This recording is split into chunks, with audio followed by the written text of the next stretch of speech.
Satu lagi Pak, dari inventory Pak. Ya, Kan inventory itu kan otomatis di sini ada pemesanan atau quotation ya Pak. Kalau saya betul, lihat ya, Pak. betul. Dari hasil quotation itu bisa termasuk relate dari satu modulnya atau quotation itu adalah modul dari inventory Pak. Dari analisa Bapak itu tadi. Quotation itu sebenarnya sendiri, Pak. Modul sendiri. Modul sendiri, Pak. Tidak di bawah inventory, Pak. Nah, Hmm. jadi di situ ada sales, ada quotation, lebih ke purchase, Pak. Quotation itu Oh, langsung pembelian. procurement juga berarti Pak. Maksudnya. Betul, procurement juga ya. Itu quotation itu seperti procurement, Pak. Seperti ya istilahnya lelang atau apa untuk pembelian barang dengan rekanan gitu, Pak. Termasuk penawaran berarti ya Pak. Termasuk penawaran di situ, Pak. Invoice-nya termasuk juga nggak Pak? Apa beda lagi nanti? Invoice langsung, Pak. Invoice keluar langsung sekalian. keluar. Ya, jadi invoice-nya langsung bisa tergenerate oleh sistem quotation itu ya. Nah, bisa juga langsung ngelink ke email atau ke apa nanti rekanan itu mau didaftarkan sebagai rata-rata si email, Pak. Jadi langsung bisa send kita tagihannya dan itu juga bisa kita schedulekan gitu. Kapan akan dikirim, dikirim. berarti kalau ada produk baru pun bisa kita tawarkan lewat situ berarti Pak? Bisa, Pak, itu bisa penawaran juga lewat situ ya. Berarti kalau ada satu case misalnya gini, kita udah punya inventory barang nih ya Pak. Ya. Di inventory itu case-nya juga termasuk nantinya ada stok opnam atau enggak Pak nantinya Pak? Di inventory ada stok opnam nggak pasti, baik itu stok opnam. Jadi nanti si modul inventory akan mengeluarkan berapa persediaan nilai jumlahnya ya. Nah, nanti stok opnam itu akan membandingkan dengan barang yang tersedia tuh, Pak. Apakah cocok atau tidak ya. Misalkan kita punya unit komputer ada 10 nih berdasarkan laporan dari modul ERP itu. Nah, nanti si katakanlah audit internal ataupun supervisor akan mengecek betul nggak ada 10. Dan mengecek lokasinya mudah, Pak, karena udah ada ininya. Udah ada sandinya, identitinya dari aset itu. Oke.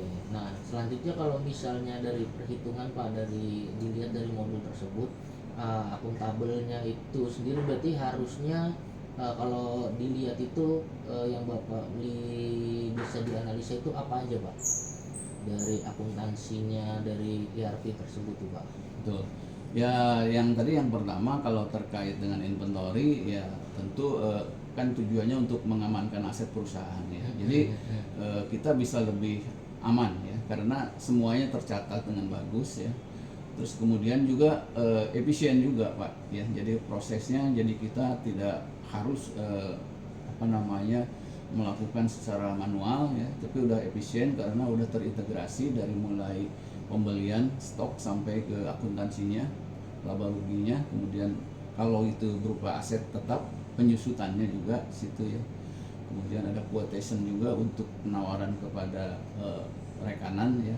Ini jadi integrasinya sampai ke proses akuntansinya, Pak, laporan keuangan, neraca dan rugi laba. Berarti itu juga dibandingkan dengan order dari barang yang kita mau ya. Iya. Di akuntansi kan biasanya juga termasuk dari order yang kita barang yang dibayarin berdasarkan termin juga. Nantinya kan terlihat bahwasannya itu surplus atau minus gitu ya.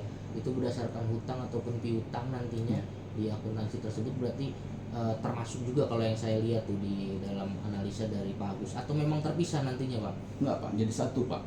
Jadi dia ada semacam kalau itu penjualannya secara non tunai kan itu langsung dia masuk ke akun piutang tagihan. Kalau kita berdiri sebagai penjual ya, Pak ya. Iya. Tapi sebaliknya kalau kita sebagai pembeli ya, sebagai pengguna daripada jasa ya tentu sebagai utang. Nah, untuk piutang itu di situ juga udah ada ininya, Pak, kayak semacam agingnya, usia kapan jatuh temponya. Sebulan lagi sudah ada tuh jatuh tempo sebulan lagi. Terminnya kapan harus ditagih. Ada yang lewat waktu misalnya. Nah, itu juga memudahkan juga bagian penagihan nanti untuk melakukan ini ya. Nah, dari accounting juga bisa menganalisa berapa yang harus dicadangkan untuk piutang yang macet gitu ya, tidak tertagih. Kan akuntansinya harus dibedakan tuh, Pak, kalau macet gitu ya, karena itu berpotensi jadi biaya kerugian. Berarti termasuk juga dari pendapatan yang masuk dari kita itu semuanya dihitung, nanti total keseluruhan dana atau uang yang ada dari perusahaan itu akan terlihat dia surplusnya berdasarkan per bulan, atau ada yang minusnya, atau ada penurunan penjualan, termasuk di situ juga Pak? Masuk Pak, bahkan real time Pak. Oh. Real time, dashboardnya itu real time. Jadi dashboardnya real time, jadi setiap saat mungkin dari sisi manajer atau dari sisi pihak yang berkepentingan bisa melihat nih, kalau dari sisi inventory berapa sih sekarang inventory kita, apakah cukup aman dibandingkan dengan pesanan gitu ya. Nah, dan kalau kurang aman berarti kita harus segera melakukan pembelian ya. Jadi udah selain ini real time juga Pak, bisa melihat dashboardnya, baik itu laba ruginya ya, keuntungannya, maupun juga laporan-laporan manajemen lainnya itu bisa dilihat di dashboardnya Pak, real time. Oh, Itu keunggulannya situ Pak. siap, Ya, siap. baik. Kalau saya lihat dari analisa yang Bapak utarakan ya, dari analisa sistem, yang sistem tersebut integrasi dari pertama dari user, kita nge-create usernya, terus Ya. kita ambil modul yang penting-pentingnya aja sesuai dengan alur kita, misalnya inventory, penyimpanan barangnya, terus juga modul akuntansi, bahkan nanti ada modul lain lagi gitu, ada report lagi dan lain sebagainya. Itu HRD juga ada HRD untuk HR ya, bahkan mungkin HR. nanti penggajian bisa diambil juga di situ. Betul. Dan di pool dalam perhitungan biasanya di akuntabel tuh di pool di situ tuh gitu, dan analisa per bulannya juga ada, akan kelihatan surplus ataupun minus. Terus beban pengeluarannya bisa dihitung juga dalam berapa persen gitu ya. Iya. Analisanya cukup bagus sih Pak kalau dari saya. Ya. Mungkin saya bisa sampaikan ke Bapak, saya Ivan Prihandi, asesor LSP Teknologi Digital Pak, Ya. Menanda